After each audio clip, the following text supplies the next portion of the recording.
What if fire was not merely destruction, but memory? What if silence itself carried a flame, waiting for the moment it would finally speak? Kentucky, 1862. The state stood trembling between two worlds, divided by the Civil War. To the north, the Union promised freedom in speeches that rarely reached the plantations. To the south, the Confederacy clung to chains forged from profit and pride. And in the middle, Kentucky's plantations still thrived on stolen breath, feeding an empire of hemp and tobacco. On one such estate, the Big House stood tall, its white columns gleaming against the horizon like the teeth of a predator. Within its walls, the master drank his brandy, the mistress adjusted her silks, and the children played at the edge of cruelty. They laughed as fields bent low, as hands blistered and spines bent beneath the weight of hemp stalks and bundles of tobacco. To them, the labor was invisible. The suffering had no name.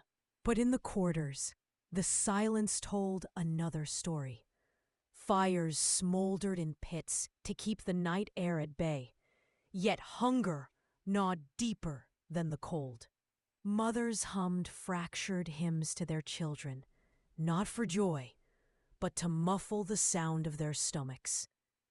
And among them moved a man named Elijah, quiet, scarred, eyes that had seen both lash and loss. No one in the Big House knew his name, but history would. For in the year 1862, the silence of Kentucky would burn, and Elijah would be the one to set it alight. Kentucky in 1862 stood at a crossroads of war and silence. While the nation bled in battlefields from Virginia to Missouri, Kentucky tried to keep both armies at bay, claiming neutrality while its economy thrived on the very system the Union promised to dismantle and the Confederacy swore to preserve. It was a land of divided loyalties, but there was no division in the fields.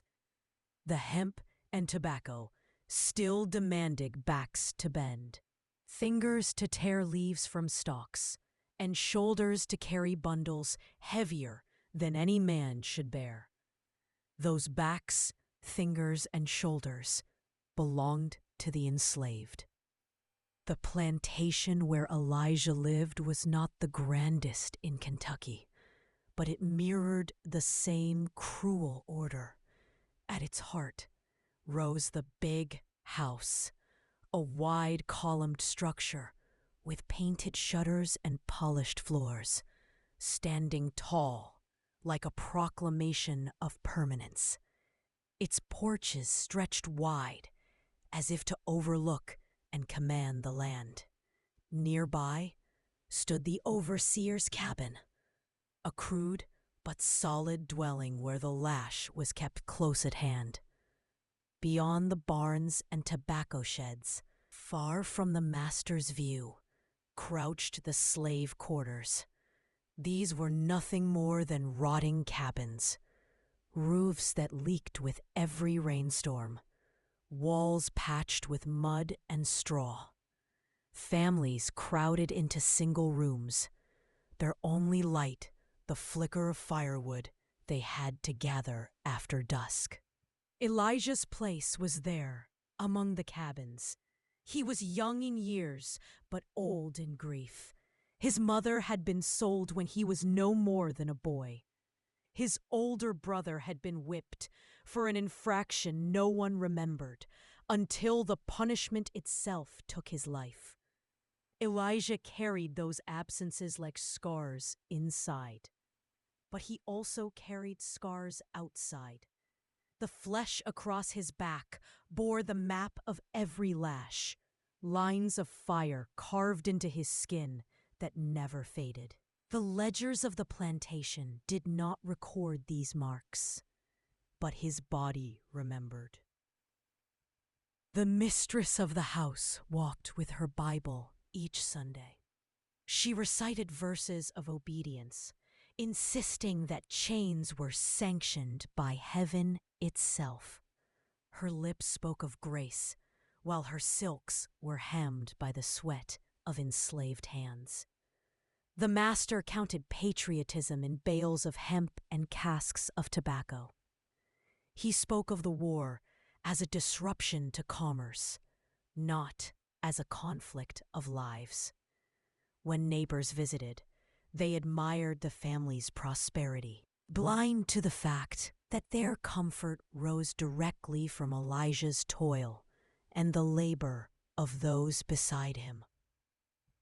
Each day, Elijah worked not only in the fields, but in the big house itself. He was tasked with tending the hearths, stacking wood, and feeding flames. The irony was cruel. His hands made warmth for the master and mistress, while his own cabin froze under winter winds. He stoked embers so their guests could sip wine in comfort, even as his stomach hollowed from hunger. Every flicker of fire he built in the great hearth was a reminder of the fire smoldering inside him, a flame he did not yet dare to release. Kentucky plantations survived because silence was forced upon the enslaved. Voices that rose in defiance were crushed. Prayers from the quarters had to be whispered under the breath. Songs hummed at night were disguised as lullabies for children, though their true words carried coded hopes of freedom. The land was built on silence, but silence has a limit. Elijah's silence was already reaching its edge. The year 1862 would not pass as the others had. Something in the air was changing, not only in the battlefields far away, but in the quarters themselves. Among the columns of the big house, the air smelled of smoke and arrogance. Among the cabins, it smelled of hunger, sweat, and something sharper: resolve. Elijah had no paper, no pen, no voice in the laws of men. But he had fire, and soon Kentucky would know his name. The summer of 1862 pressed down on Kentucky like a suffocating blanket. The war between North and South raged beyond the borders, but here on the plantation, another war unfolded daily in smaller, quieter ways. It was not fought with rifles and cannons, but with lashes, with hunger, with the cruel laughter of children who had been taught to mock the very people who raised them. It was a war of humiliation, and Elijah lived inside its battlefield. The overseer was a man who believed cruelty was a craft. His whip cracked, not only to punish, but to entertain. When the master's children grew restless, they were led to the edge of the fields, told to watch as the whip fell. Their giggles rose in time with each strike, laughter mingling with the cries of men and women bent low under the sun. Elijah had felt that lash, each mark etched like a letter in a language of domination. He carried it silently, but his silence was not empty. The quarters whispered about the overseer's daughter, a pale girl who sometimes rode her pony through the fields. She would point with her riding crop at the slaves, demanding they bow or run. If they did not, her father's whip made sure they did. Elijah had once been ordered to kneel in the dirt so she could laugh at his bent posture. That day, he had lowered his eyes, but inside, something had burned hotter than the sun overhead. Each evening, Elijah was called into the big house. His task was always the same: tend the fire. He stacked logs in the great hearth, stirred the embers, and made sure the warmth never died. He moved through polished floors and chandeliers, watching masters sip their wine, while servants stood still in corners like furniture. The irony gnawed at him. His hands made fire for them, while his own cabin went cold. Every ember he stirred for their comfort was an ember that smoldered inside him, waiting. The mistress played at piety. On Sundays she gathered the household, standing tall with her Bible. She read passages of obedience, insisting the enslaved were bound by God's will. Elijah stood among others, his head bowed, though the words barely reached him.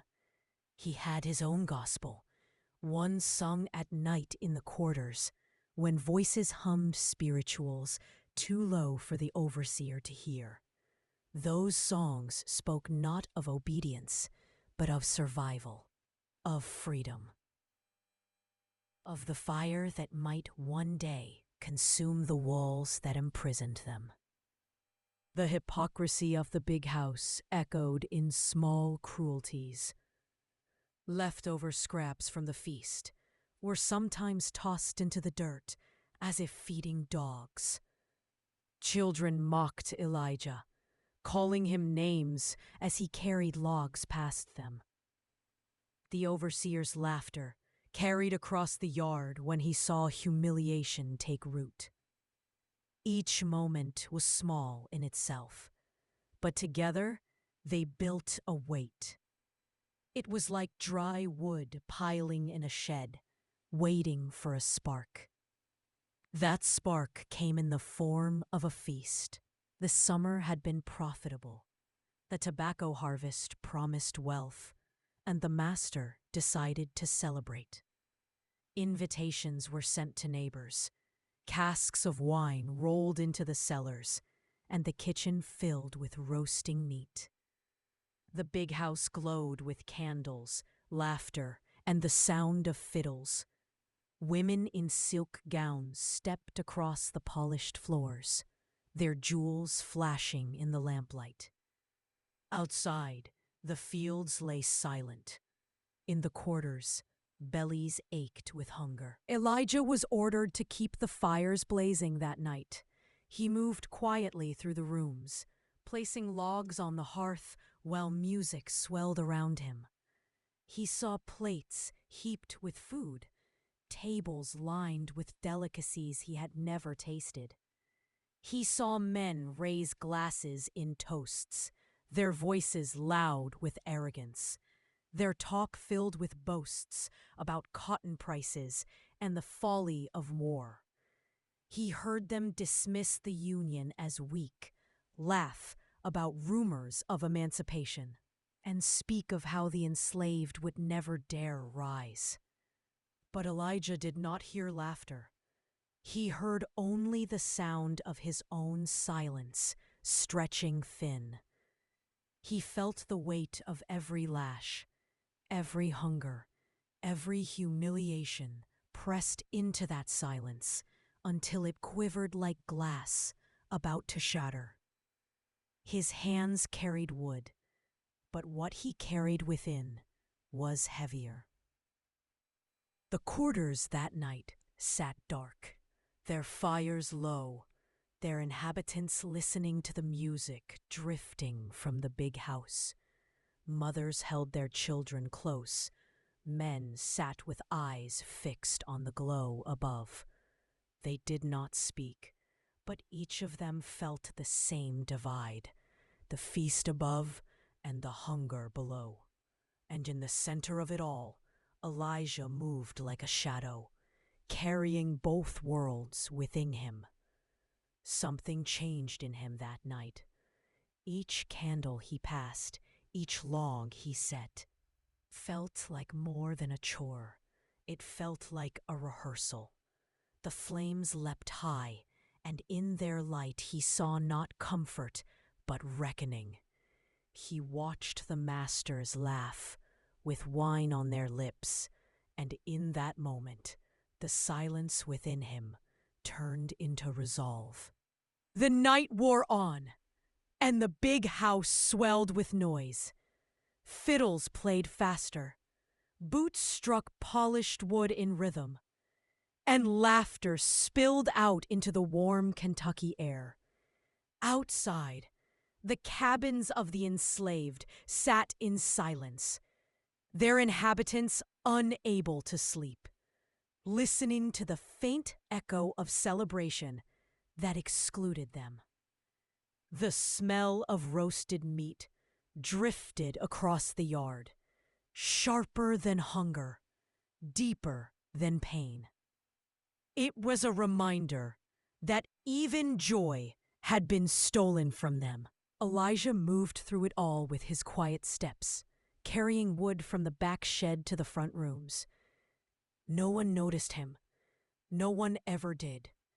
To the masters and their guests, he was just another shadow, another set of hands keeping their world in comfort. But each time he bent to stoke the flames, he watched. He watched the silk gowns sway, the wine spill over the rims of crystal glasses, the master's face flushed with pride. He watched the overseer's grin as he bragged about the obedience of his charges, never suspecting that obedience had already begun to unravel. In the quarters, whispers had started. The feast was too grand, too arrogant, too loud against the backdrop of war. Soldiers fought and died across Kentucky's borders, but here, arrogance burned brighter than the lamps. Mothers whispered that it would not last. Fathers stared into the dark, sensing a storm none could name. And Elijah no longer simply endured. By midnight, his silence had turned into a decision. The woodpile beside the hearth was not just fuel for warmth. It was fuel for something larger, something that could consume the arrogance that filled the house. As music thundered above him and hunger gnawed behind him, Elijah knew the time of silence was ending. The music inside the big house rattled against the windows, fiddles shrieking, boots pounding, glasses clinking. The air was thick with arrogance, laughter rolling as if the world beyond Kentucky's fields did not exist. But outside, the night had grown still. The cicadas seemed to hush, and even the breeze held its breath. Elijah slipped away from the hearth and into the shadows of the yard. His footsteps pressed softly into the dirt, silent as smoke. No one called after him. No one noticed. To the revelers, he was invisible. To the night, he was everything. At the back of the house, wood had been stacked high for the kitchen stoves and parlor fires. He paused there, the torch in his hand, trembling only once before it steadied. The flame licked upward, hungry, alive. It glowed against his face, reflecting in eyes that had carried years of pain without a voice. He touched the torch to the wood. At first, it was only a whisper, a curl of smoke, a crackle like the snap of a twig. Then it spread. The dry kindling drank the fire as if it had been waiting. Flames rose, caught, and reached higher, climbing the walls, licking the shutters. The fire's breath turned steady, then roared. Inside, laughter faltered as the first smell of smoke seeped into the feast. A guest paused mid-toast, nose wrinkling, eyes narrowing. Then came the shout. Fire! Candles were snuffed in panic, cheos overturned. The mistress screamed, her silk gown tangling at her feet as she stumbled. The master's face flushed red, then pale, as realization cracked his pride. Elijah moved quickly, circling the house. He pressed his torch to the barns, to the dried hemp stored tight, to the tobacco leaves hanging crisp as parchment. Each one caught, each one spread, each one added to the inferno that began to consume the night. The overseer ran out shouting orders, but his voice was no louder than the fire itself. The air thickened with smoke, sparks rising like stars freed from the earth. The music had stopped. Only chaos remained. Women shrieked. Men bellowed. Children clung to their mothers as the big house began to groan under the weight of its own burning beams. Elijah did not linger to watch. His torch had done its work. The fire no longer needed him. It climbed on its own, a living judgment no man could silence. He stepped back into the shadows, his face lit orange against the black of night. The house stood tall on lies. The fire spoke truth. The fire did not die quickly. It raged through the night, swallowing wood and glass, tearing down curtains and beams until the big house itself became a skeleton of blackened timber. The plantation glowed like a lantern against the Kentucky darkness, its light visible for miles across the flat fields. Neighbors spoke later of seeing the smoke rise like a pillar, of smelling hemp and tobacco burning, as though the oath itself had decided to cleanse the land. Inside the chaos, there was no order. The mistress shrieked until her voice broke, her fine silk gown catching on nails and splintered wood as she stumbled through smoke. Children cried. Their games turned to terror. The master, once so full of boasts and drink, clawed at the walls, as if strength alone could hold the flames back.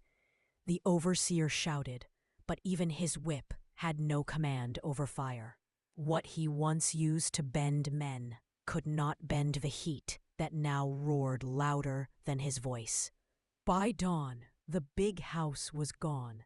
Its pillars had collapsed inward, its roof fallen into ash. Only the chimneys stood, black and hollow, like teeth in a skull. The barns, too, were reduced to smoldering heaps. Hemp stalks, tobacco leaves, the tokens of profit, all had vanished into smoke. The plantation's wealth was undone in a single night. And Elijah? His name was never written in the ledgers that recorded the loss. The official records, what little survived, listed the destruction as arson with blame pinned to unknown hands. No owner would ever admit that a man they called property could become judgment. No overseer would write that silence had learned to speak.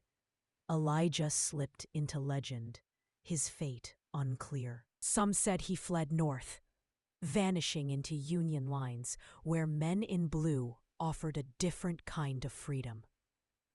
Others whispered he was caught and killed, his body left unmarked in the woods, a warning to others who might dream of flame. And there were those who believed something else, that Elijah did not die, but walked away from the smoke and simply kept walking, carrying the fire with him, a spark that no river or rope could extinguish. In the quarters, his name lingered like breath. Women rocked their children to sleep and hummed his memory into song. Men whispered his story by the dim glow of coals, passing it like an ember hand to hand. Elijah lit the night, they said, so even the stars could see us. The quarters did not need records. They needed only memory, and memory is stronger than ash. Years passed.